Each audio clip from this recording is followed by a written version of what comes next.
The other spin on that then is some of you have an actively dislike of your body. You will intentionally harm it. That could be any kind of self-harming behaviors, undernourishing your body, withholding good things from your body. It could be other self-harming behaviors. And friends, it's so important that you know Jesus bore our punishment in his body so that we don't have to. I remember, time to be a bit vulnerable, but I remember when I was doing my first year of undergrad down in London, and I was going to church, but I just felt really disconnected from people, friends, disconnected from God, even disconnected from myself. And to be honest, I was there's a real downer on myself as a person, my physical form. And it was one Sunday, I was just stood in worship, and I just said, it was a bit like I was calling kind of customer services with my complaints.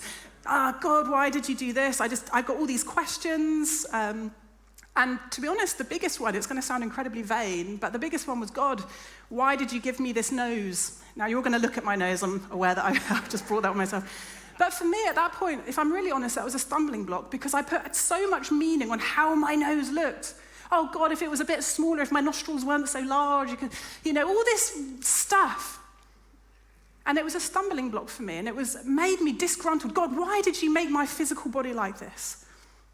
And I left that there, kind of hung up on customer services. And then the following week, I think it was the Monday, it might have been later that week, I went to, it was kind of a home group, I suppose. So I got the tube to this person's house, and it was a bit of a one-off because other people from the church had come and we sung some songs to Jesus. And at the end of it, this guy comes over to me. I'd never seen him before, and he said, I went to Starbucks today, and I felt God tell me to write a letter. And I had no idea who it was for, but I just kind of obeyed God. I wrote it. And tonight God told me it's for that girl over there. So I kind of thought, oh, here we go. Thank you very much. I'll read that on the tube on the way home. And when I'm on the tube, I burst into tears and I start laughing. So I was one of those creepy people on the underground in London, with lots of stuff going on for me. Because verbatim, almost kind of paragraph by paragraph, God was addressing each of these complaints that I'd rung him up with.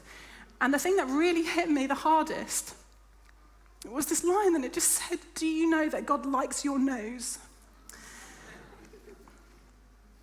If God is happy to be united with your members, it means he affirms them.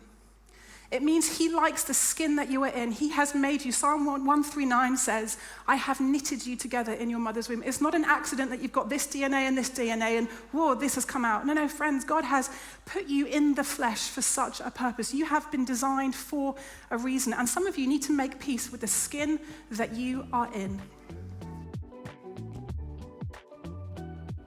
If you enjoyed this video today, why don't you click subscribe and click on that notification bell to get a notification the next time we upload a video.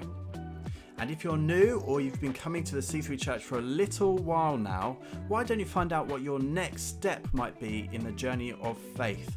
Click on the next step link in the description below to find out what your next step in your journey might be.